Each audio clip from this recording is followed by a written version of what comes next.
everyone, and welcome to It's Kind of Funny podcast. Today is going to be another audio podcast, video, whatever you call those.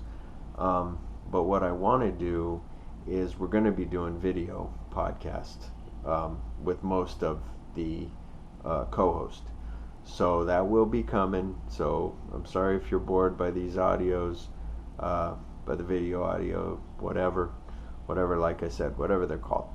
But be sure that I will be making other videos coming soon, and all kinds of things, not just these podcasts, but other little things. So thank you for watching, thank you for listening, and thank you for just coming here. And now on to the show.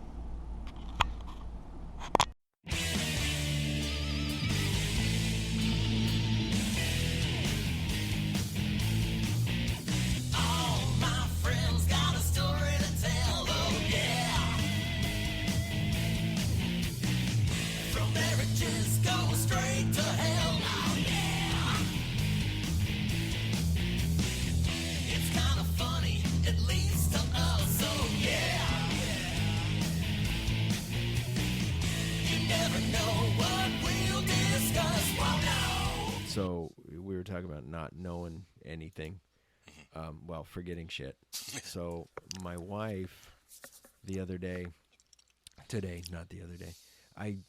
we had a pepper grinder, and I thought that you grind it one way for the heavier, and you grind it the other way for whatever, for the lighter stuff. So what I would do is grind both ways, like while I'm doing it, so like half turn, looks like I'm choking my chicken, but do one turn this way, one turn to the right, one turn to the left, and I do it that way to get my pepper. Next thing I know, our pepper grinder broke. I don't know how it broke, but all of a sudden we get a new pepper grinder. My wife likes this La Crusette stuff. We're buying all turquoise dinnerware and plates, and she bought a teapot, and she bought some pepper and salt and pepper shaker. So I said, okay, so we get it, and I go, honey, can you turn these both ways, or do they? And she goes, no, you just turn it the one way. And I said, okay. I said, because I think I might have broke the other one, because I went back and forth. She goes, yeah, you probably broke it. I said, okay. So then today we're going to eat. I have to stop you for a second. So turquoise in Arizona? No. Yes, believe it or not. No, and it's not necessarily turquoise, because I told the lady at the office, I said, I'm getting dinner plates. She goes, oh, what color is it? I go, oh, it's turquoise. And then Danielle's like, no, it's like an aqua, it's like a dark whatever. It's not turquoise. It's more darker, like a whatever, like this chair that nobody can see. Because, this would be like turquoise, the color of my HDMI cord, maybe. But anyway. So now today we go to eat, and I said, and I'm using the pepper grinder. They have a little pepper grinder at the Zupa, Cafe Zupa. And you broke it. And no, but I did the pepper, and then I go, honey, I said, let me ask you something. I'm only going to ask you one more time. The pepper grinder that we have now, and I know I've asked her 4 or 5 times already, but I said, this is the last time. Pepper grinder we have at home. Can I turn that both ways? Or she goes, no, you just turn it the one way. How many times do I have to tell you? I go, I said this will be the last time. I'll remember now. So now I'll forever remember. But yeah, it's, I break shit. I forget shit. She'll be like the other day she called. She goes, I'm a genius. Remember when I told you that now that Trump's going to probably try to get Kasich as his, vice president or whatever? And I said, I kind of remember that. She goes, are you serious? Like, this is when I'm a genius, and you're supposed to remember that I said that. And now you're going, I don't know, maybe. I don't know. And I said, I go, no, I kind of remember. I go, yeah, you said, yeah, you're a genius. Yeah, you said it. I know. And so, yeah. So you haven't gotten down the, okay, yeah. No, I don't do like I do with you on the podcast when I re-listen to the podcast, right. And I'm so focused on the other stuff going on that you'll be like, and then everybody died, and they all died at the hands of me and my machete. And I go, oh, that's cool. Interesting. Anyway, what I wanted to say, and you're like, did you fucking hear a word I said? Which is also kind of like my dad will do that. My dad told me, that scene in Pulp Fiction where are you more a listener or a talker? He goes, you're right about that. He goes, I am just the talker. He goes, I'll ask a question, follow it up with something else. And he goes, and then I'm like, wait, what did you say? And it's like, I just told you, I'll tell you again. And so he's like, oh my God. And me, I'm not necessarily like that, but things I'll just forget, simple thing, like something that the other day she said, I think it was, just recently. So for example, I go, oh, Jason Sudeikis is in that new animated Angry Birds. And I go, I like him. That's cool. And she goes, he's married to Olivia Wilde. And I said, he is? And I go, no, I think you told me that, didn't you? I think, maybe, I don't. And I'm remembering in my head, I think she did tell me, but part of me goes, maybe she didn't, and I want to go. Because it's both ways. You forget the things that she tells you, but you forget when you tell people some shit, and you tell them again. Yes. And again. Yeah. Well, exactly. That exactly. whole book thing that you carry around for ideas, you need to write down. I told this one thing to this person. Yeah. No. The book is more for work, but yes. When I tell things, first of all, I don't know how Kevin Smith does it. And I've heard on his one podcast, he'll talk about the same thing that he talks about on another podcast. Like he told his Prince story 3 times through 3 different podcasts. But the other audiences haven't listened to Smodcast or they haven't listened to whatever. So they get to hear all of that. But so sometimes I'll be like, did I tell you that? No, that was a podcast with Sean I did. Or did I tell you, or whatever. And the other thing is when I think of like we said, like I'll bring up stupid shit that nobody cares about, but maybe me and Joe and maybe you, maybe Sean and Sergio, but mostly it might be about movies or an old TV show. And I'm like, oh my God, like, look, that's blah, blah, blah. And she'll be like, I don't give a shit. Like I've said, like, she's like, she'll bring up fucking whatever it is from her childhood that I'm like, I have no idea. And she's like, I grew up with that. And I'm like, okay. And then the other day I laughed at something she didn't get. It was on Workaholics. And the guy goes, oh my God. And the guy goes, what? And he goes, my Tamagotchi died. Like you thought it was going to be something big. You thought it was going to be something big. And they go, what? And then they go on talking about their stuff. And I'm like, oh my God, that's funny. And she goes, what? I go, Tamagotchi. And she's like, what? And I explained to her, and then she remembers what it was. But, sometimes that even happens. I had a bag of those. A bag of Tamagotchis? I had all these different kinds. I had like Oh, you had. I thought you said you have. Oh, no. I thought you still have them. I was like, oh my God, how old are they? They're grown and out of the house now. They got their own jobs. Yep. They have their own Tamagotchis. Tamagotchi owns a Tamagotchi. It's a real meta. Yeah, so basically I had all the different types of Tamagotchi, however the fuck you said that. And then Tamagotchi. I had an R2D2 one. I had a Rancor one. Oh, awesome. Yeah, I had a few different ones. I had ones that were like totally like Japanese where you couldn't read the instructions. I had to figure it all out type of thing. Just, I killed it. Apparently I did something wrong. Oh, there's poop on the thing I need to clean. Which button do I use to do that? So. Yeah, that's interesting and weird because, I mean, it's weird that those became famous. It's weird that Pet Rocks became famous, like that was a thing. I remember before I think I even knew about Pet Rocks, I made a joke like, this is my pet rock, like, this is my friend, and his name is blah, blah, blah. I used to do that with cockroaches at my old apartment too, though. I'd freak my dad out and other people because the neighbors were really filthy. So I'd have roaches that would travel over to my place. So all of a sudden one day this roach goes across my coffee table. And my dad's like, oh, my God, it's a roach. And so I'm like, oh, it freaks him out. I know what to do. I'll pick it up. So I put my hand out. I go, come here, Henry. And it gets on my hand. And I'm like, hey, Henry. And my dad goes, you're fucking touching that thing? I go, yeah, it's my buddy. And I'm letting it crawl all around my hand. And he's like, are you fucking serious? And then I said no, and I threw it in the garbage disposal or something. Or I threw it away. I don't know. You lured it into a false sense of security. That's right. That's right. Like, it was like, finally, I have a friend. And then I was like, die, bitch. Yep. Yeah. No. But something that happened today, and you've already seen Civil War, and I just saw it. We're not going to give any spoilers away. We're not going to do really a review. I liked it. There's my review. As Colleen would say. Colleen goes,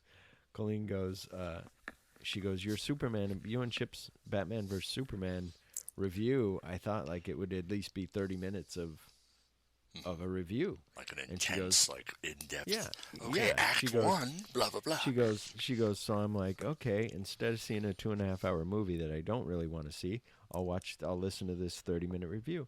And she goes, and I did, and all it was you going, yeah, I liked it, and Chip going, yeah, I liked it too, and that was it. I said, yeah. Well, now, okay, because I thought we were going to start out by saying, hey, spoilers, and then talk about it. Oh, for Civil War? Oh, yeah. If you want, I can put that in I'm pissed the off. description. Oh, not about the movie. Okay, then. Hey, everyone, spoilers coming for Civil War. We love the movie, but here comes Chip's rant. Yes, well, okay, I love the movie, but somebody from Comic Book Resources wrote an article about like 5 things that he didn't like about the movie. Okay. Oh my God! So I'm not going to get into huge detail. I know what it was because I had the same thing. It was Black Widow's zipper wasn't down enough. Yes. I remember I was like in the first Iron Man, I think it was down, or second Iron Man, it was down a little lower. Yeah, you couldn't see that mole, and it was like, what the I was like, at what least the hell? You're taking it down a notch. It's fucked up. But exactly. So the guy bitches about the part where it shows, Robert Downey Jr. young. Mm-hmm. He bitches about the part where the connection between him and his father and stuff, and says, we already knew that, all right? We already understood that. What the hell was that even in there for? And I'm like, it was about his mom. Did you watch the rest of the fucking movie? Yeah. So, okay, so that part is the only spoiler that I was really, it just... Yeah, and the emotion of that scene was put there to pay off in the end. Yes, exactly. So when you see all that, you see how... You see, for one, like he said, I created this. He's telling MIT, I created this kind of like a $600 million therapy session. And he's like, so, and what he got out of it was that his mom said, you're going to regret it. When his dad came in, he said, I love you. And you know that he never said that. That was him dealing with it now from what he didn't do then. What Kevin Smith said about the young Robert Downey Jr. was he was like, you know how they did Michael Douglas, and Ant-Man, and Ralph Garman's like, yeah, and he goes, well, on this they do it with Robert Downey Jr., but it's like, he goes, it made me want a Less Than Zero too, like dig him up, and he goes, because that was like 89, this is 91, like it's real close, and he goes, like, it was really cool. He goes, it looked real, it looked really good, and yeah, I like that scene. I like how it paid off in the end, because you didn't even think about it until it comes up, and you go, oh my God, that's his parent. Like he goes, I know that street. Oh, you knew it? I knew it. Like from the moment that the beginning part happened and the car hit, I knew already who was in the car. Had you read anything, no, or did you just knew? I didn't know she was in the car. I knew he was. Right. How did you know that? From that instant, huh?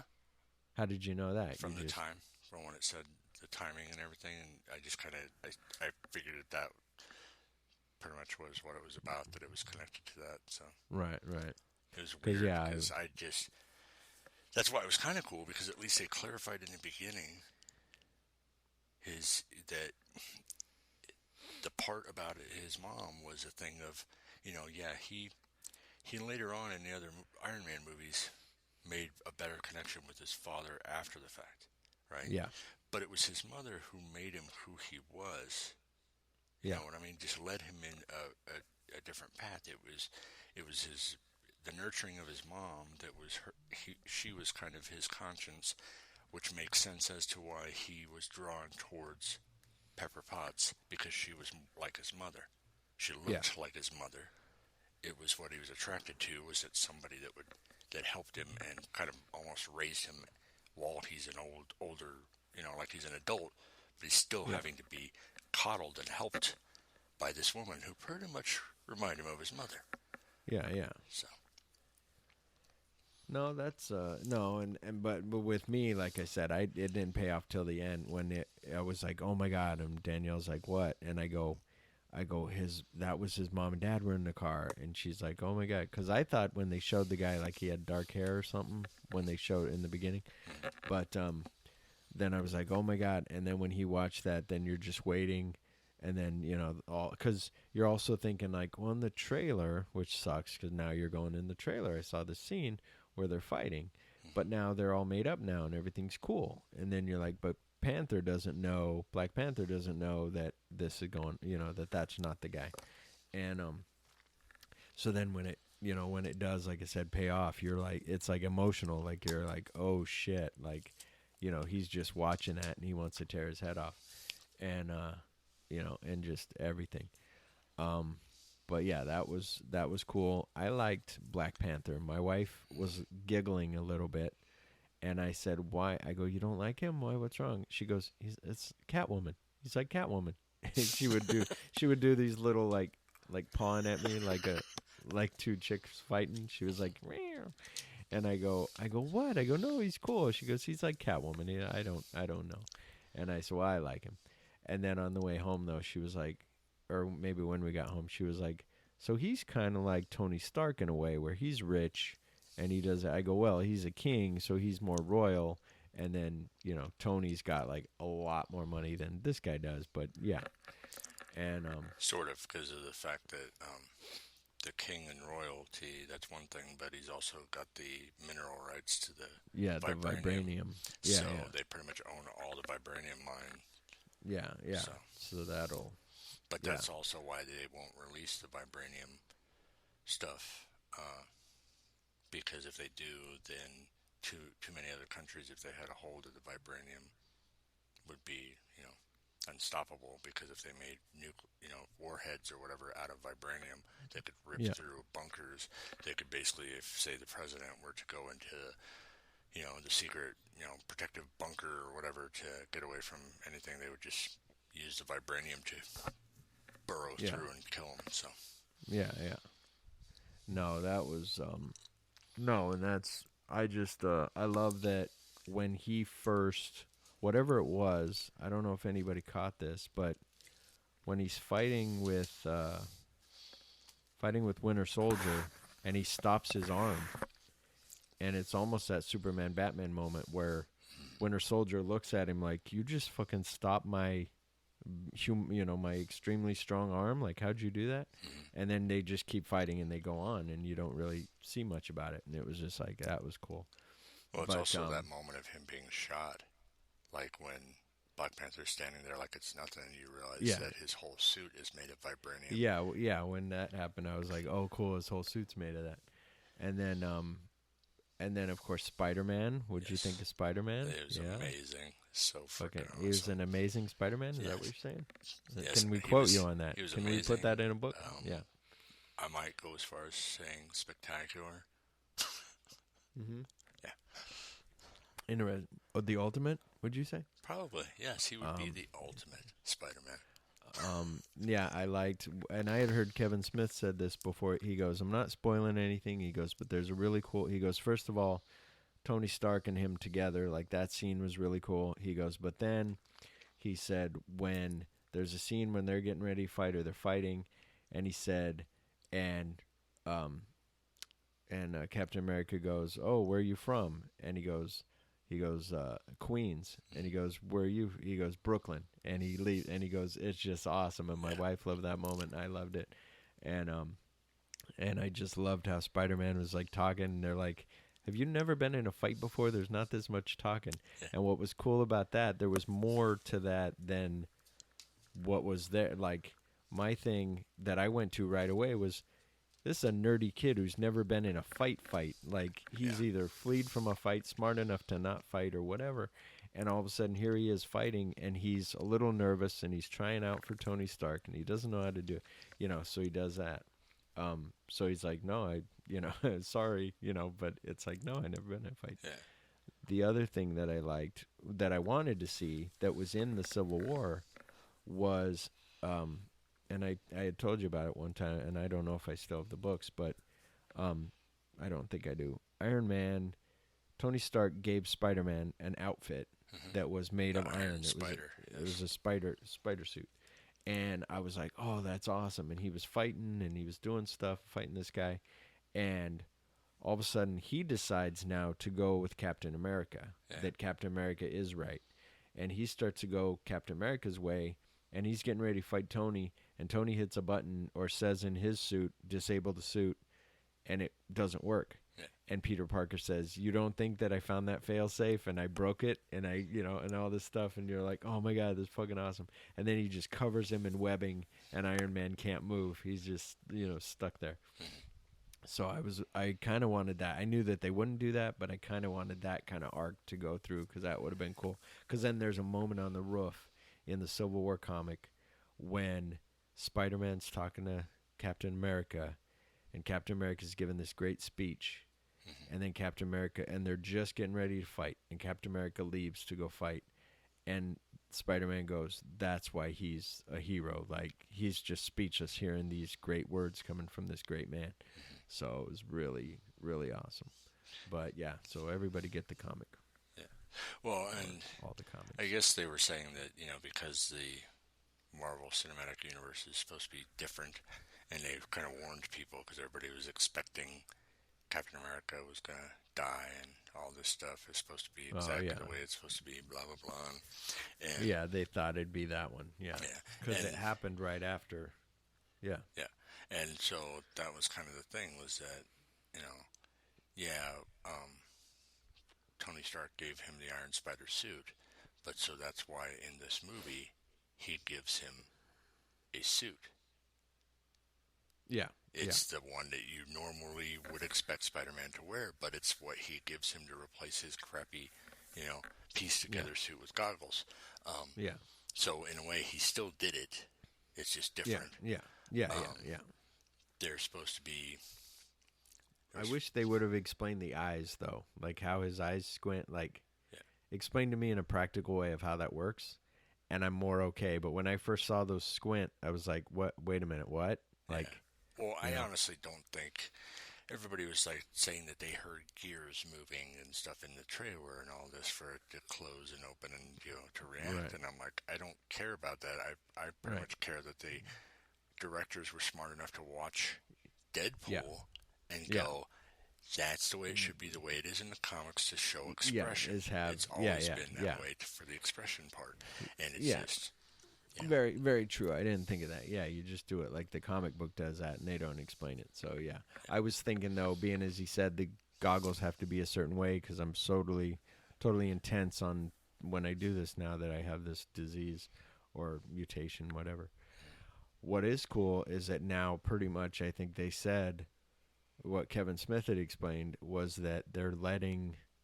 that Sony now has let Kevin Feige, like, run Spider-Man, like, go with it. Like, do what you want to do, make it the best. Like, they're letting him, it'll still be a Sony product, but it'll be a Marvel, So, I'm like, that's cool. All I wish is that they just, fucking Sony'd go, call them mutants, go for it. It's fine, whatever. That's Fox, but, or, you know what I mean, though. Yeah, I wish and that's the problem, though, is that now,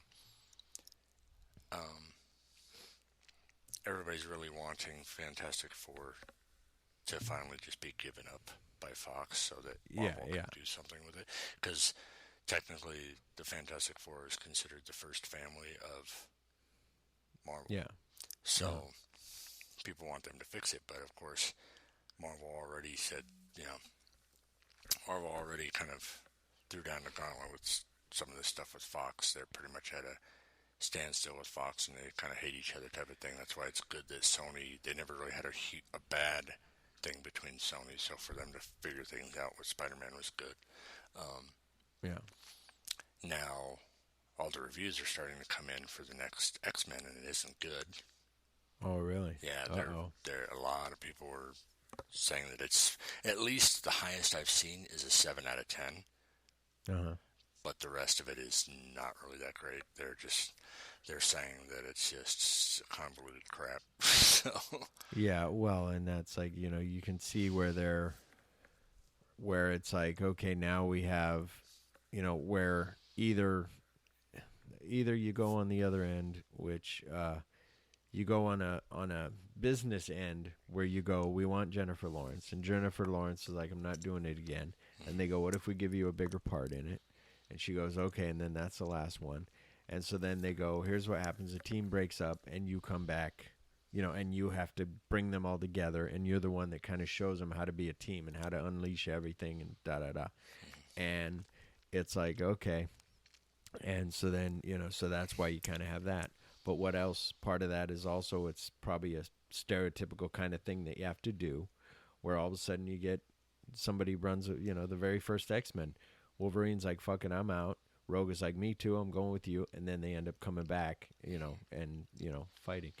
And then something that I thought about on the other end of that, but let me finish first with my X-Men thought that I was thinking, because I wanted to ask you, I don't know if you know the levels, but the Omega 5s is like Iceman, Storm, is Mystique, is she a 5 or is she like a 4 or a 3? I think so, because she doesn't actually have a power that can do external, because I think because it has to be almost like a weapon of mass destruction type of unleash if they let go of their power and they don't control it and they just if somebody were to control them and use their power, that for those who don't know, the 5 I think is the highest you can go from what I had heard. And like Iceman was a 5.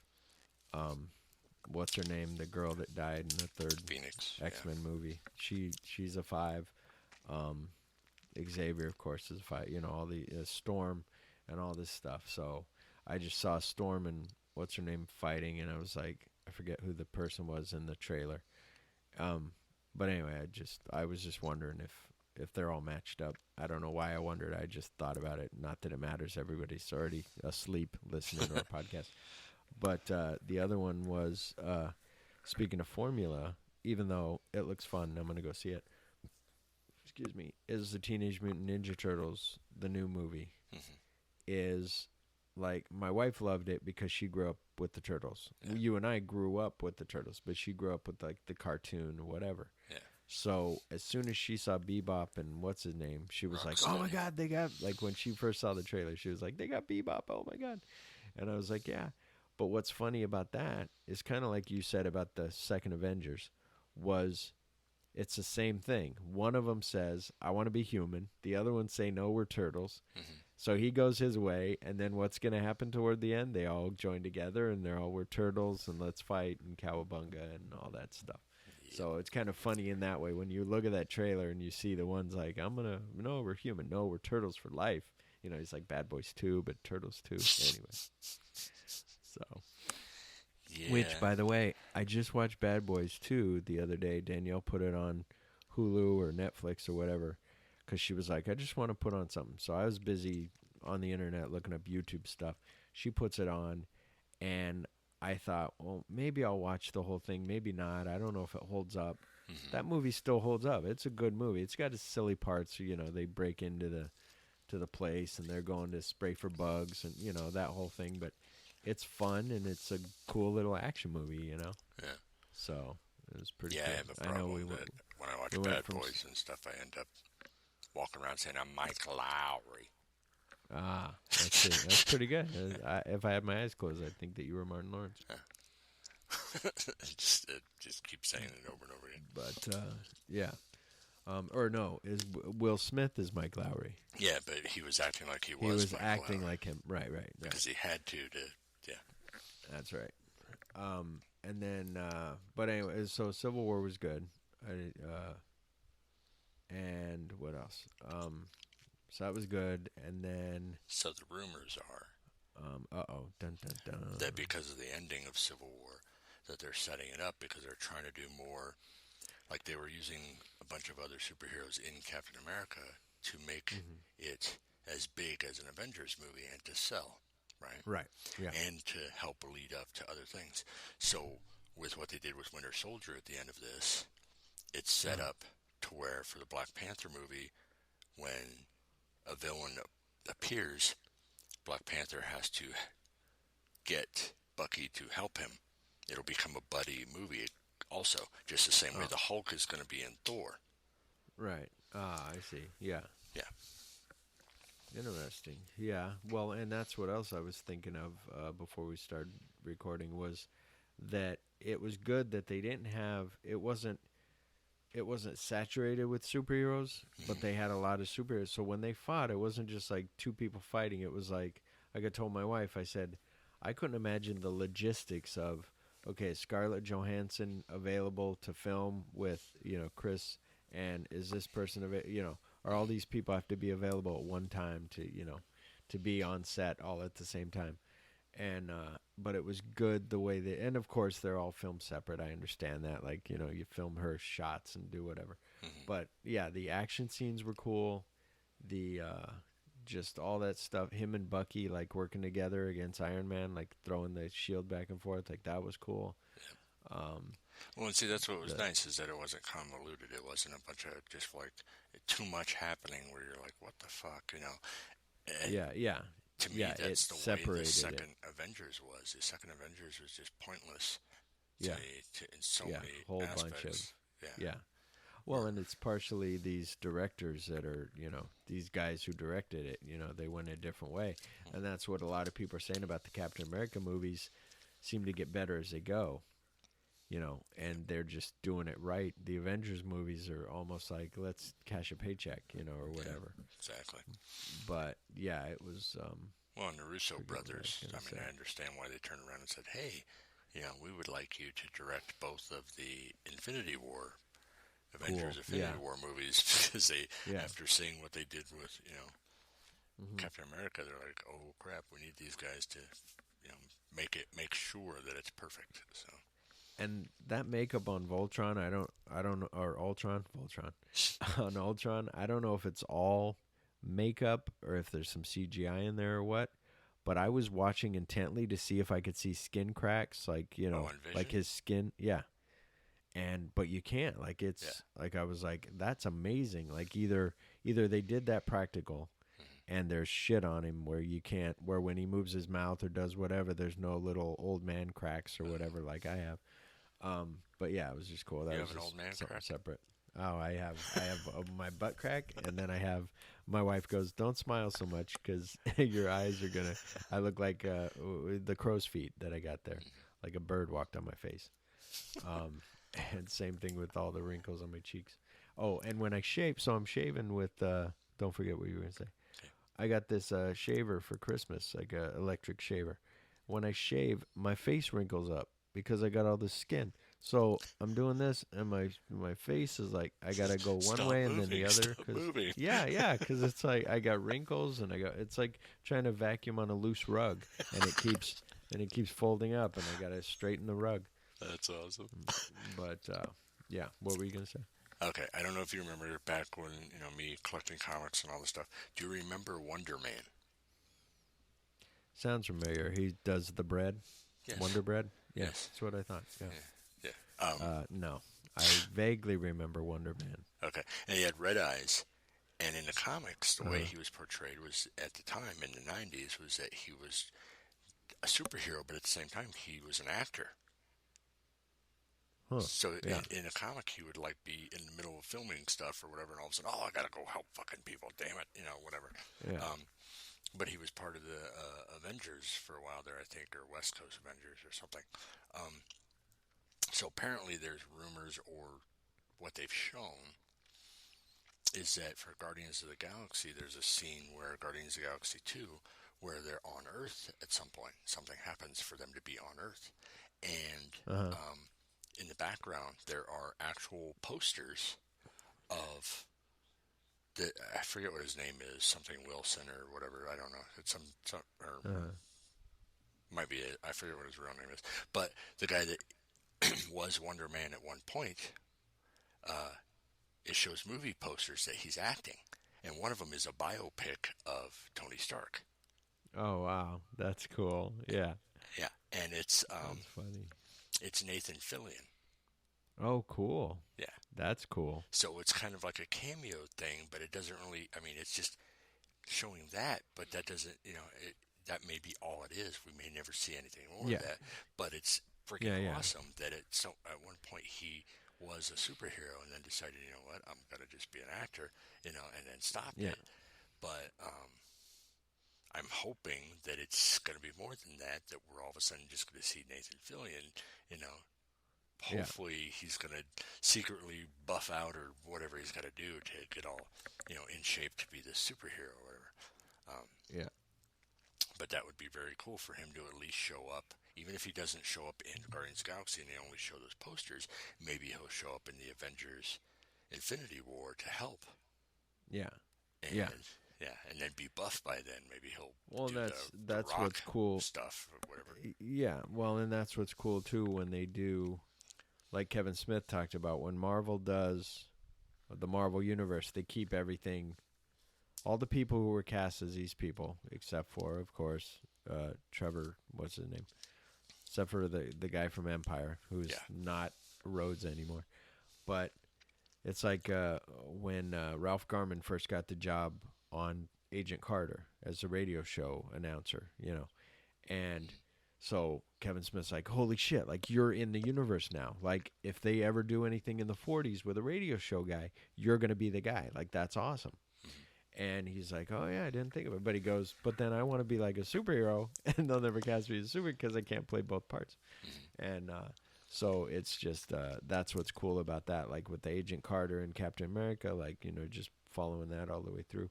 On a side note, I know you don't have much time, but with them, if you ever listen to Mark Maron, he just did a. I was like, you cannot go one show without talking about this guy. Well, no, it was because, well, for one, it's a good podcast. For two, I got the email for the newest podcast, and it's with Clark Gregg. Nice. And so I was like, oh, Chip would like that because the interviews are cool because they bring out stuff sometimes that they don't, didn't know they'd talk about or whatever. So that was cool. But something that kind of matches up with Mark Maron. First of all, Chip said something funny. He said, I said, whenever you're ready, I'd like to do maybe the podcast after, the AM, 1 a.m. or whatever. And Chip says, Chip goes, okay, I'm almost ready. I got to update something. I said, that's fine. What did I say? A small interview with Maron. And that I'm almost done with a small interview with Mark Maron. And he goes, how much have you been drinking? You're interviewing Mark Maron? Is that what you think? And I was like, no, I'm not interviewing it. I said, but that made me laugh. I was like, oh shit. It was on Charlie Rose and I was watching that. And he was talking about how you have these, he said, I do these shows because Charlie Rose said, have you ever thought about ending it? And he goes, what, killing myself? And he goes, no. And my wife laughed at that. And he goes, no. Charlie Rose was like, no, I just meant like ending your show. Like you've gone for 700 shows now. Have you ever thought about it? And he goes, no. He said, the thing with that is we have these interviews that I get stuff comes out of us or out of the people that never come out before, and you can't replicate that. They'll tell me, him and Charlie Rose were saying sometimes they tell you more than they tell their wives or husbands or, friends. And he said, so I find it always interesting. And that's what I get out of us doing it. You and me and Joe and Sean and Chip and Sergio, like all of us talking, like weird stuff comes out. And what was funny, you may have not listened to it with the Sean one, but Sean was like, just the way you were with when he first got out of his car, I was bringing him in here, and he goes, I go, so did you? He goes, I just finished the podcast with Tracy, and I go, what'd you think? He goes, you were kind of went like, he goes, you were talking about wiping your asshole into your pussy, like, what the fuck? He goes, I was like, whoa, he's talking to her like that? Is that okay? And I go, have you not listened to our podcast? Like, that's what we talk about, weird shit. And I go, but I get it. I said, you don't know our friendship.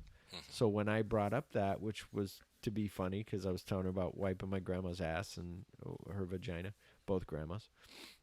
And I said, it was funny. I know you're picturing it. And I said, and then she goes, I go, so it's pretty much, it's not as detailed as with it. I go, I didn't go inside. I wasn't doing all that. Just wipe up front. I go, it's pretty simple for a woman. You just wipe the front and you wipe the back. And she goes, front to back, Philip. And I said, no, I do back to front, right from the ass. I wipe the shit right into the pussy. And that's when Sean was like, oh my God. And so then later when we're recording the show, we're talking about weird shit. I go, I couldn't believe that you were kind of, and he goes, you know what? It might have been just a certain time of day that I was hearing that. And I was just like, whoa. He goes, it just took me back a little bit. And I was like, what the fuck? So I said, no. But something I wanted to talk about, I've been meaning to tell somebody. I put it on Facebook, and nobody said anything. I haven't talked to anybody personally about this thing that I put on Facebook. Okay. And it was so here's what happened to me. So I was listening to, here's the second time to mention Marc Maron. Listen to Marc Maron podcast. Marc Maron had Louis C.K. on for his 700th episode. It was a two-parter. It was Louis C.K. and it was Julia Louis-Dreyfus. So Louis C.K. is on, and he's talking about, he did the show. He said the show Louis ended, and they were like, are you going to sign up for another one? We'll wait. We'll get you the paperwork. We'll figure out if we want another episode, another season. And he said, and he wanted to do something different. And he could create any show for FX because they're like, you're doing good. Your show's great. Whatever you want to do, you just tell us and we'll tell you to go with it. And he goes, but I want to do something for me, just me. So he said, I went, and I'm sorry if everybody's hearing it. They heard the Joe podcast that I talked to Joe. Joe said, anyway, Joe wasn't that into it. But so Louis C.K. says, he was watching this one show or a movie or a play that he thought, that's what I want. I want to do something like that, like awkward situations where he goes, it'll be like a show, but it's not like a sitcom. There won't be an audience there. It won't be joke to joke. It's not going to be that way. If there's an uncomfortable silence, there's going to be an uncomfortable silence. Like I'm going to sit on somebody for a while because you don't have conversations that always flow. Sometimes you just sit there and you're drinking your coffee and you're thinking about shit. So he said, I want to do all that kind of stuff. He said, I want to bring all these people in. He goes, I don't know. It's kind of like a drama, but a comedy, it's like a tragedy, or whatever. And so Marc Maron, when he's talking to Marc Maron's like, yeah, I watched all the episodes that you sent me. It was really good. And they're friends. So he's like, yeah, it was good. But the way Louis C.K. was so into this show, and that's why, I've told you, and I haven't told everybody else, Chip is a good sounding board. I can tell Chip, what do you think of the intro to the show? And Chip will go, it's kind of, you had lower energy at first, and then it picked up, or it picked up and then it dropped down, or whatever.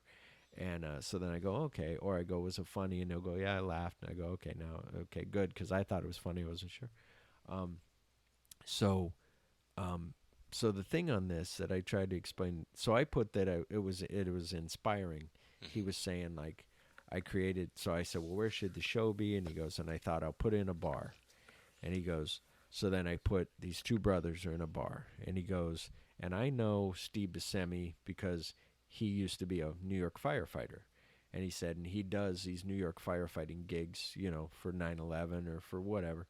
And he goes, so he always invites me there. So he goes, one day I'm with him and we're doing this event. And I said, hey, would you like to be in a new show I'm creating? I don't know what it is. I'm still writing it, but it's just so different and so new. Like, I don't know what it's going to be. And he said, and Steve Buscemi's like, sure. He goes, Boardwalk Empire's over. I got nothing to do. Sure. So he goes, all right. So then he goes to Joe Pesci, and he's like, Joe Pesci, I know you're not doing anything right now. You haven't done anything for a while. I want you to be on this show. He goes, I don't know what it's about. He said Joe Pesci, invited him into the house, had him just kind of part of the family. Like, he had dinner there. They would talk. He said he could ask him questions about movies or whatnot, but also Joe Pesci would give him advice and tell him things. And Joe Pesci gave him this whole thing about eating pussy, how that makes you below a woman because you're on your knees in front of her and, all this stuff. And he told him, then later he goes, can I use that? Joe Pesci's like, sure, take it. Use that in the show. And he has Alan Alda say it on the show, this whole speech. Oh, wow. So what was cool, so he gets Steve Buscemi. And then he goes, I always go to this event, and I'm always sitting, whenever I go to the Emmys, there's an open chair by Edie Falco. And I'm always sitting right next to her. And we don't really talk much or whatever. And he goes, but I admire her work. So he goes, I know. I'm going to bring her a script when I sit down. And he's doing it all old school. He's emailing the script. He's not sending it on a, email, nothing. He's not telling anybody about it. None of his followers on Twitter or on whatever. Don't, nobody knows anything. So he gives Edie Falco the thing. He goes, I'm thinking you're playing our sister. What do you think? She reads it. She calls him. Yeah, sure, I'll do it. He says, okay. Calls Jessica Lange, sees her at something, and says, hey, I was wondering if you want to do this thing. She goes, yeah, I'm interested. Okay. And then gets a hold of Laurie Metcalf from Roseanne, says, do you want to play my ex-wife? And gets a hold of somehow Alan Alda. He had tried to get Joe Pesci. Joe Pesci said no. He said, it's not that it's not good. I just don't want to I don't feel like doing it. Yeah. So he goes, okay. So he goes to Alan Alda. Alan Alda says, the manager says, Alan Alda would love to do it. And he goes, I don't see Alan Alda saying the words that I wrote. Like, Alan Alda is MASH. Like, I know MASH. Like, Alan Alda's clean cut, and he's great. And he goes, okay. So he said, Alan Alda comes in. He said, and he's done his homework. He's got, like, these big glasses that he's wearing, and he's being this, like, racist. It's almost like an Archie Bunker type of, racism stuff. Oh, wow. And he goes, and he's just, like, trying to ask me questions and stuff. And he said, and I told him, look, just... you do you, like, bring in what you got and we'll just roll with it. And he goes, he comes in, he said he's got everything. Like, he said everything was great. He said, so they sit down and they film the first show. And the show, like I said, Joe didn't like it. Joe hasn't seen it, but Joe said, if Louis C.K. says he puts something new out, I want a comedy because it's Louis C.K. I want to laugh. I don't like when people go against my expectations. I don't like it. And I said, that's, of course, why Joe wants to know what he's getting for Christmas before he opens a gift. He wants to know what it is.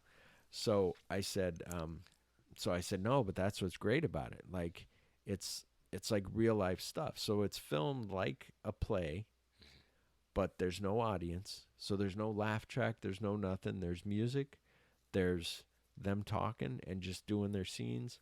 And then Louis C.K. was saying, like, he's not a great actor, but he said there's a moment in there when his sister comes to him and she said, or his ex-wife is telling him something about, it's a long shot of just Laurie Metcalf telling this story about, this sexy story about, like, she's married, but the father-in-law came over.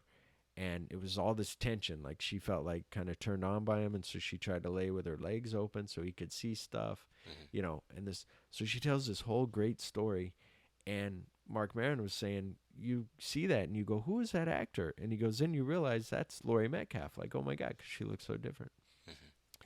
And then Louis C.K. was like, she told that whole story, and then they cut to me. He said, I wanted to do it all where I'm there and I'm hearing everything. And he goes, I'm getting better. Being as Louis C.K. and Marc Maron are friends, Marc Maron knows that Louis C.K. does not listen well. So, like me with Pepper Grinder, he doesn't listen well, but he'll talk. So Louis C.K. is like, I'm getting better with listening. So he told this story. So he said when she gets done telling that story, and they're talking about his children, how his children don't really want to have anything to do with him, he's starting to cry and he's getting choked up. And he goes, and that really happened. Like, that was from her telling the story and from me. And he told the thing that I've heard some people say it. Quentin Tarantino said it. I told you before.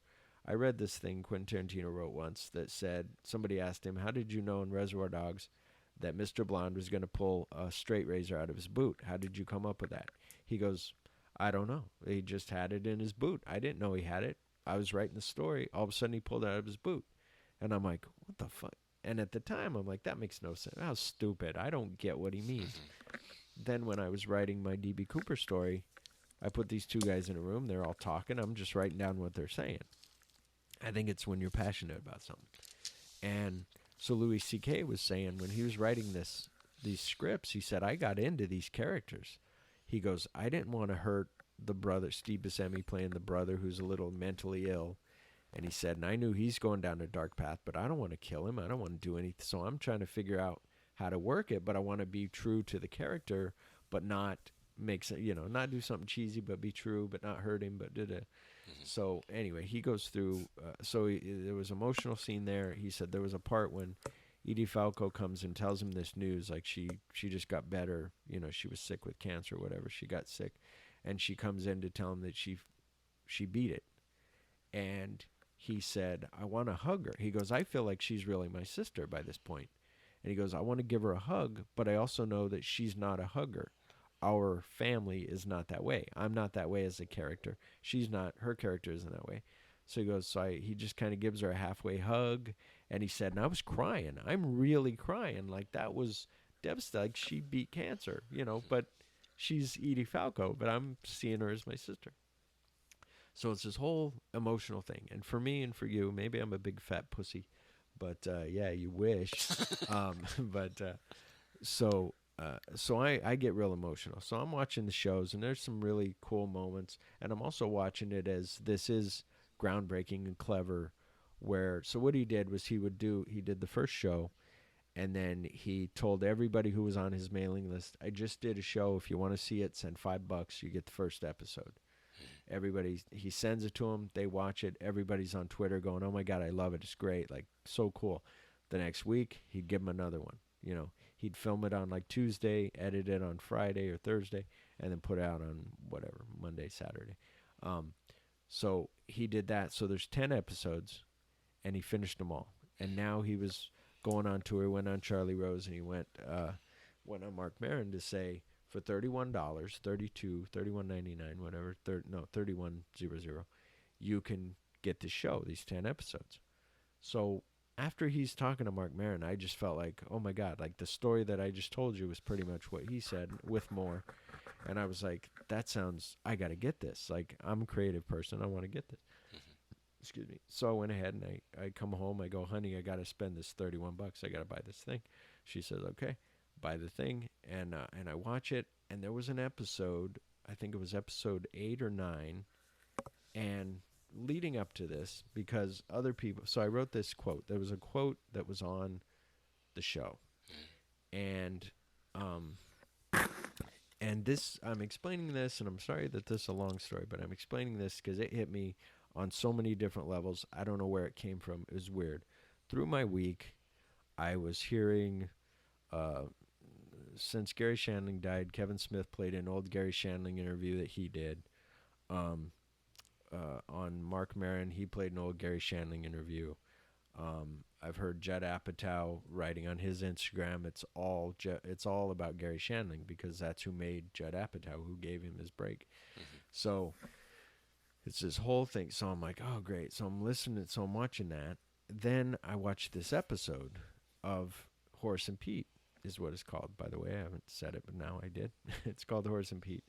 And so I'm like, so I'm watching this episode. At the very end of the episode, it comes up with this quote. And I'm in the tub, which is what I do when I relax. I'm in the tub, and I got my computer on the toilet, seat down, of course, on the toilet, and I'm playing my movie. And all of a sudden, this quote comes up, and it says, and it doesn't say who it's by yet. So after this kind of emotional episode, but not too emotional, not where I was crying right away. I was just watching, let it all sink in. All of a sudden, this quote comes up, and it says, the world is too noisy and distracted to probably ultimately survive. Everyone needs to shut the fuck up. The answers are in the silence. Monks set themselves on fire as protest to make this point. Just consider it. And then, so I lean up, because I got to read, because it's kind of small. So I lean up out of the tub, and I'm like, oh wow. And I'm reading it, and I'm going, and after I read that, like, I'm like, wow. So then it's hitting me, not only the show was just about Steve Buscemi really going crazy now, like he's off his meds. So that's what the silence in the world being noisy was all about. So I'm leaning in, and I'm going, whoa. And the thing about the protest, then I hit back to, we all know that's the Vietnam War, and that monk set himself on fire, just sat there and let himself burn, didn't move, didn't do anything. And so I'm thinking about that, and I'm like, wow, what conviction, like, against your, like, you say you have certain beliefs. Have you ever set yourself on fire, So I'm going through that. I'm going through the show. Wow, that was really cool. Steve Buscemi, whatever.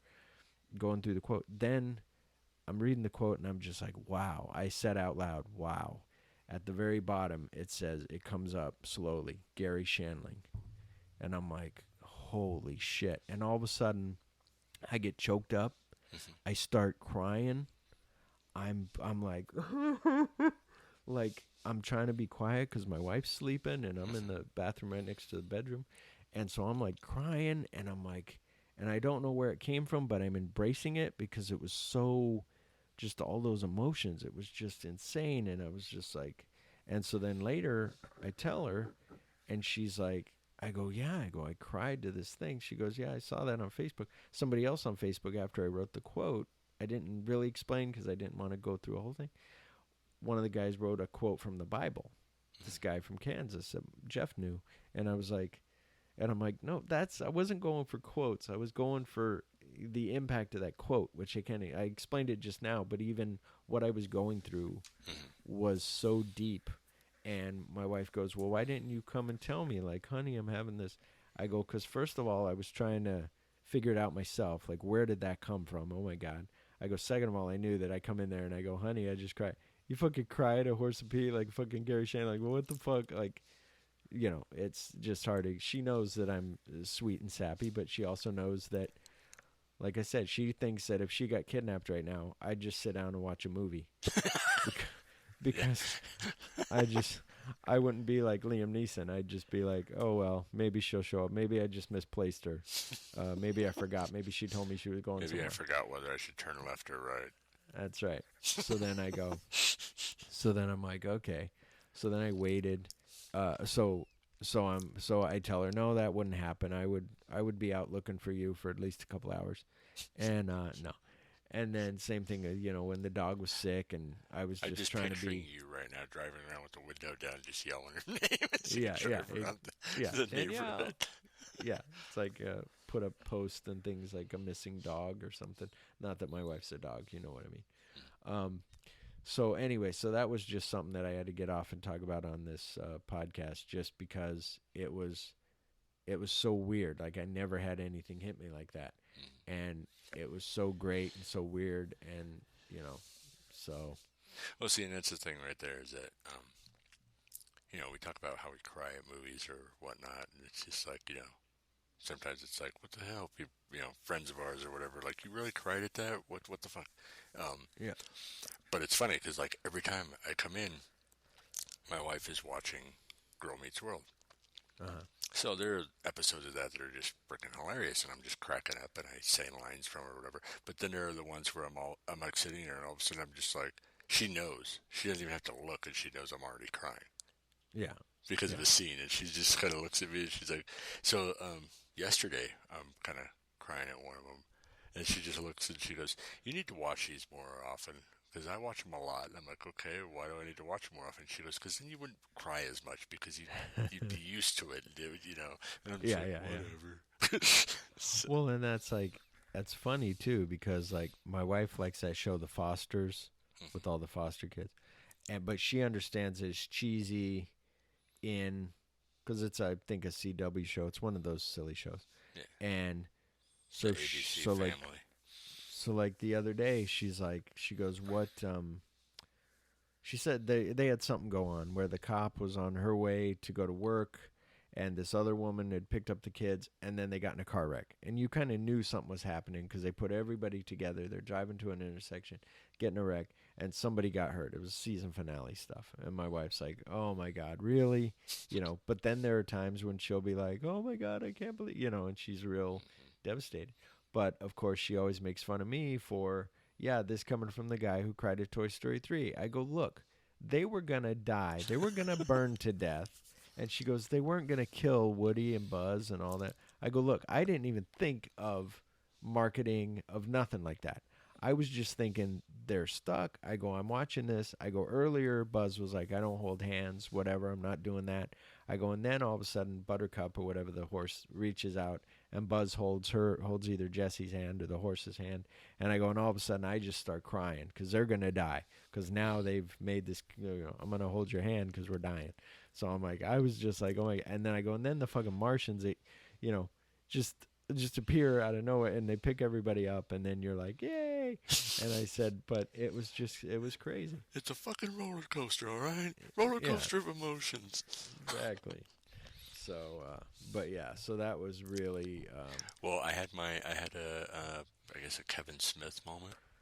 Because you know how he's watching The Flash and he's like, "Whoa!" He's all crying. Which I got all teary at, those parts too on some of that when it's done right. I do believe I did get emotional with that same Flash episodes. But I'm sitting here and I'm watching Supergirl. And it's the same shit, like one of those moments where the connection between Supergirl and her, adopted whatever family or whatever, her sister, her Earth sister, and just this whole scene between them of just, and all of a sudden they're getting all teary-eyed. I'm like, oh, and I'm just like, what the fuck? I'm crying at Supergirl.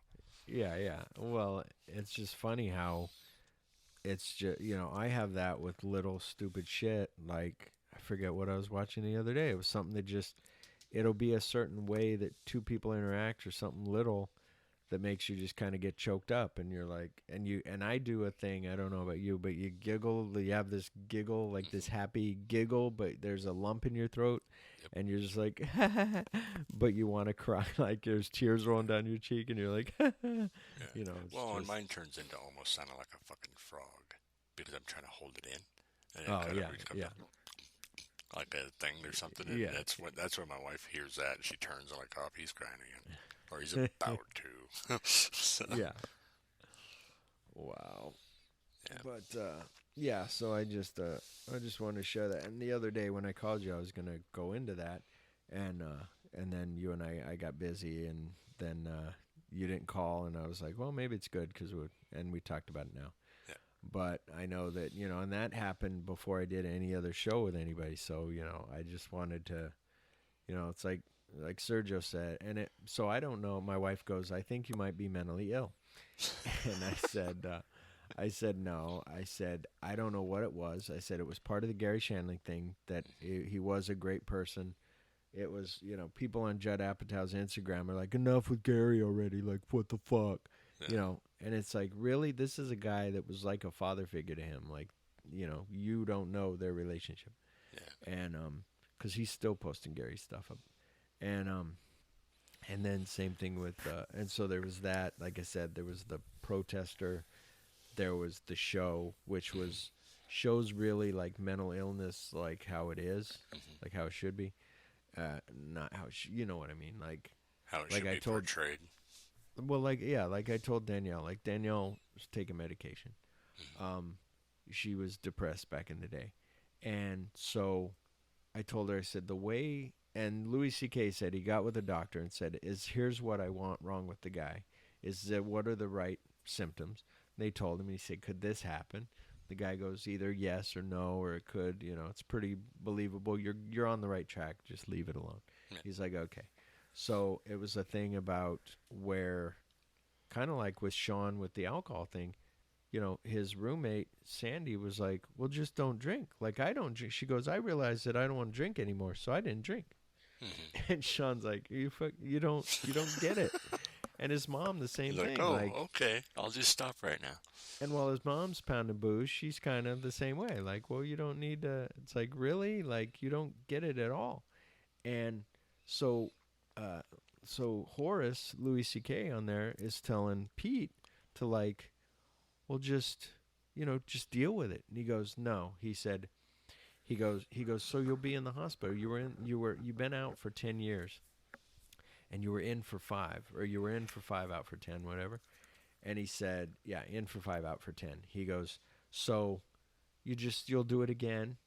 You'll do your time, because they ran out of his medication. So they said, we're going to have to bring you in until we come up with this medication that was hurting people. And so we got to stop doing it. And so he was like, so he told Louis C.K., he's like, look, here's the thing. He said, the 5 years that I was in there felt like an eternity. The 10 years I've been out feels like a minute, like nothing. He said, so that's, because he said, imagine you have a dark cloud following you everywhere. And he was talking about demons that like the floor wants to eat him. Like he can't just be in a hospital where it's quiet. It's like all this stuff going on because he's, paranoid, schizophrenic, whatever it is. And, so it was really cool. And then this girl comes in and she's like, you helped me when I was in the hospital. after you got your medication, you got better. You made me better by talking to me, and it's a whole thing where you're like, wow, just characters, which is just, the other thing is somebody wrote this and put it up. Like, how great is that? Like, that Louis C.K. could just write this. Granted, he knows people in Hollywood that he can just ask them. And there were other people that, like he said, helped him put it together. But well, and he did his research by what you're saying. He actually, found out about the, the realities of how to portray a character like that. And then just to create something and make it. And then, like, Charlie Rose was like, what do you think that you'll continue with this? Like, season 2 or whatever? And he's like, no. He goes, that's a one and done. That's done. He goes, if I did something else, it'd be a totally different story, something totally different. But what was great was Louis C.K. plays Horace. He's a father of a son who he's not really connected with.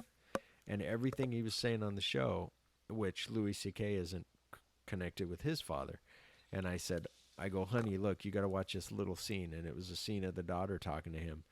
And it was all about the father not knowing, socially awkward, not knowing what to say and what to do. And it's like, just be quiet and just be there for me, And so she was like, oh my God, that's totally your dad. Like, and I go, yeah, exactly. Well, and that was something I was explaining to my wife, was that because she just sits there sometimes and was wondering, I mean, we've been together for, 9 years now, and she'll sit there and I think it wasn't until really like a year ago or something that she said, why do you get so emotional with all these things? And I was like, I don't know, it's just something internally. I'm connecting in some way to something that has to do with me or my past. I can't say specifically what it is sometimes I can, but for the most part, it's just an emotion. I see something and it just connects with me, and all of a sudden, boom, I'm crying, and I'm just like, I'm making this huge connection to something, and I'm feeling it, and I'm feeling what that character is feeling. I for sure know what what the writer is portraying and what this actor is really trying to make me, and you could watch a movie that's pretty much the same exact thing that they're trying to convey as this show that just made you cry, but that same movie, different actor, the way the writing was, you'll watch it, you don't know what they're trying to do, but you're just like, whatever. You watch this other one, and all of a sudden, boom, you're crying. It's like instant. They knew what to do. They got the right person, and they did their job. Yeah. Yeah. So. Yeah, that's always great, and it's always great. Like I said, just the power of the thing that I was getting at also, which is the same thing about creating, because I wanted to get to, I had some other stuff. I'm just going to talk about the YouTube thing here toward the end, because we've been running an hour and 5 minutes. Is the thing about creating something, like that emotion that you're feeling, just like that emotion I'm feeling, no matter, I don't know where the emotion came from me for that, but like you're saying about emotions, like I watch E.T., like I've explained several times, this is the power of movie making and music and the script and the acting and everything all put together. Is you're watching E.T. and E.T., I'm not giving anything away, E.T. dies, and Elliot goes to say goodbye, and Keys, Peter Coyote, takes him up there and says, you have time, you can say goodbye. And he's saying goodbye, and he's crying, and you're crying as an audience member, just like, oh my God, E.T. died, like they went on, I thought he was going to live, and you're crying, and everything's been laid out, just like we said about Tony Stark's father and mother. It's all laid out that when E.T. is really alive and love, his chest glows, and he can bring things to life. So all of a sudden, Elliot's crying, and Elliot's not looking in the icebox, and the thing's glowing, and you're like, look, and Elliot's not glowing. So you're kind of getting happy, but you're still crying because Elliot died. Then, because E.T. died. Then when Elliot turns around to leave, he sees the flower starting to bloom and come back to life. And then he turns around and he runs over, and the music keys up, and he flips open the icebox, and he unzips the zipper bag, and E.T.'s going, Elliot, Elliot. And all of a sudden you're laughing and you're happy, and you just went from really sad and crying up to like laughing and, hilarious. And then they go on this adventure, and then, and so stuff like that takes you on that. And you're like, that was just a blank page at one point that Harrison Ford's wife wrote down, and, and all of a sudden it became, this movie that, that, like I said, 20 years, I saw that with my parents. That was one of the two movies that I remember going with my parents to see. And then 20 years later, on the anniversary, I went to see it, and I cried at the exact same scene. I had the exact same emotion again, and it was powerful. Well, and that's something I'm realizing now is that because of what you're saying about the ups and downs, too many people think that just because I want to get these people to feel this emotion, to feel this, and they think that it has to be dark all the way up to that point. They don't seem to understand that the best writing is when you're able to pull real life where there's, one moment you're happy, next you're not, something, it's that instant. So you have to be able to, pull at the strings and control it and make it to where, it is happy for one moment, then crying, and then all of a sudden happy again, because there are things that you could be happy about that are going to still make you cry. It's still that thing where you have to control it. It doesn't have to be this bland, dark story all the way up to the point just to make them cry because somebody died. That's not how it works. You would have to be happy and in tune with this person that's about to die. Yeah. You would have to appreciate their life so that when they die you want to cry. Yeah. And it's like some people that write this stuff just don't understand that. Yeah. So. Well, it's the same thing on that is the thing, and Colleen and I someday will do this podcast, which I have all the notes for, have it set up. We're doing a whole podcast on Star Trek. So you watch Star Trek Wrath of Khan, fucking great movie. As a movie as a whole, it's great. The end of the movie, spoilers, everybody, for Star Trek Wrath of Khan, is, which I think everybody's seen it, except for my wife, is at the end when Spock sacrifices himself and Kirk is there, Spock's on the inside, Spock puts his hand up, Kirk does too, you're fucking bawling because he's dying. And for people who grew up with the TV show were maybe even sadder than that because they saw him go through the whole TV show. People who saw him in the movie saw him in number 1 and now number 2 and he's dying. And so you're sad, and then they shoot him off in the sunglass case and out into space. And then you're still crying, and then he lands on the planet, and then the planet is a Genesis planet. It starts to grow, and then you kind of think, okay, there's going to be a third one, and maybe, and then when they came out, Search for Spock, then you're like, okay. But the point was, they did that. It was very sad. So then, when they're going to do a new update, and they do Star Trek, then they're like, what should we do for the second one? Everybody had rumors of they're going to do Wrath of Khan. No, they're not doing Wrath of Khan. And all of a sudden, sure as shit, it was Wrath of Khan. But now they go, let's switch it and have Captain Kirk sacrifice himself, and it's going to be emotional and it'll be sad. It wasn't sad because for one, I was thinking I've seen this done better before. For two, I was like, you're not going to kill Captain Kirk, kind of like my wife, I guess, would say to me about Toy Story. You're not going to kill Toy Story. You're not going to kill fucking Woody and Buzz. Yeah. But I was just thinking, you're not going to kill the fucking captain of the ship. So that brought no emotions out of me at all because I knew where it was going. So I had no. And then also that you had that stupid little scene in right before that of Bones cutting open the Tribble and going, oh, they recycle somehow. They can recreate that. And you go, oh, okay, now I got it. That's where it's going. So, but anyway. Unfortunately.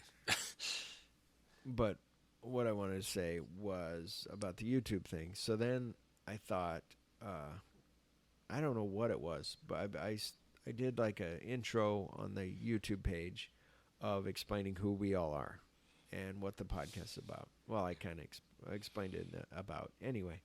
Then I said, I'm going to put up, Colleen said, I said, what do you think about just audio podcast up on the YouTube page? Colleen said, that's how I listen to most of my podcasts when I'm at work. I just put them on YouTube because I don't want to hook up my phone, do all this stuff. And I said, okay. So she says, let's do it. She goes, yeah, go ahead. So I said, all right. So I put that up. They're getting some views. They're not getting a lot. But so I put those up. And then now I started thinking, well, I want to make other things. I want to make some content. I want to be creative because for one of the Louis C.K. thing that I was like, well, now I want to be creative and make something. And for two, just because YouTube's there. If something's there, you might as well like do something. So like part of me thought like for the podcast end of it, I can do one of my scripts that I wrote called Heresy. I'm going to make that into an audio podcast, like a radio play. Mm-hmm. And so I'm going to write that, and, you know, and we'll do that. You know, you or me or whoever, you know, all of us people that are part of the podcast will do different parts, and we'll put it, and I'll put it together and make a show out of it, make a play out of it. And then, so then before I said, my wife had said this a long time ago and then mentioned it again, something about, why don't you record the podcast on YouTube? Joe had a question on the last show was, why don't you just, he goes, couldn't you just put up on YouTube and then you wouldn't have to pay Podbean for anything because it's free? Mm-hmm. And I said, well, yeah. I said, I kind of thought about that, but then I have followers already built into Podbean that will be good. So I said, but yeah, there is that. So then I took my iPhone and my iPad and I tried to put it against the far side wall to record us while we did the show, and I couldn't get far enough back to record the show. Mm-hmm. It wouldn't get both chairs in. So then, because I put a TV here in the middle with that I could throw stuff up on, and so then my wife, we got the money from my stepdad who died. He sent us, you know, $4,800. Well, he didn't send it. The bank did. He's dead. And but so my wife goes, she goes, well, you can buy yourself something, you know, or whatever. And we were thinking 100. And then I said, well, what about a GoPro? You know, I was looking at these GoPro cameras, and there's one with an LCD screen. And she's like, I thought before when I asked you, do you want a camera for YouTube? And you were like, no, I'm going to use the iPhone and the iPad. Like, I'm going to go cheap, because that's how I've been trying to do the podcast, as cheap as I can. Mm-hmm. And I said, yeah, but they won't pick up things right unless I do with two cameras, you know, with the iPod and the iPhone. And I said, so I think the GoPro will be more wide and it'll get both in. And so today, I ordered the GoPro. Today I got the GoPro. I set it up not even far from the desk, and it gets both of us. And that's not even extremely wide. That's just a regular shot with the way the GoPro is. Nice. So I'm like, okay, that's cool. So now I can do that. The other thing that is, I got all these attachments and things to do. One of my things is maybe an extreme cooking show of making macaroni and cheese and maybe fish sticks, you know, something silly. My coffee, whatever. And then just me talking to the camera like I did on the other channel, where I would just say, here's what the show is about today, you know. So I think it'll be fun. And again, just like with the podcast, if I get views, that's cool. If I don't, oh well, I did it. The thing with the podcast that I enjoy is putting it together, putting the music on both ends, adding whatever at the end, and you know, and me and my friends get to talk, and it's like, cool. Now we had a conversation that forever I'll have forever, and it'll forever be out there in the internet, however it works, and then also that, you know, we've created something together, and then, you know, I've created it by putting the music on the ends and doing all that, and so it makes me proud on that end. Same thing with when I do these YouTube videos and I put the titles in and everything. It's like, oh wow, that's cool. Mm-hmm. So that's my story. But you have any ideas for YouTube? No, not really. Not at the moment. I can't hear you. Okay. I still wanted to talk to you about other stuff that we had been talking about on a specific site that I won't mention yet. But if we can get that started, it would be nice to do some filming of certain things, pull some people in. So I can't hear anything you're saying, but I'm sure you're saying great stuff. You can keep talking because I'll hear it when you send it. But whatever it is, I'm curious to hear it. I'm sure it's brilliant. You get me 1,000 YouTube hits, 1 million? Million. All right. Big. Oh, 10 million, 20 million. Awesome. Okay. Yep. All right. Yeah. I guess that's our show then. Okay. Chip's nodding. And so now I say thank you. That's our show for this week. Until next week, I'm Philip. And until whenever, I'm Chip. There you go. I think you said I'm Chip. All right. And. Can you really deep throw balloons? Strippers make us swoon.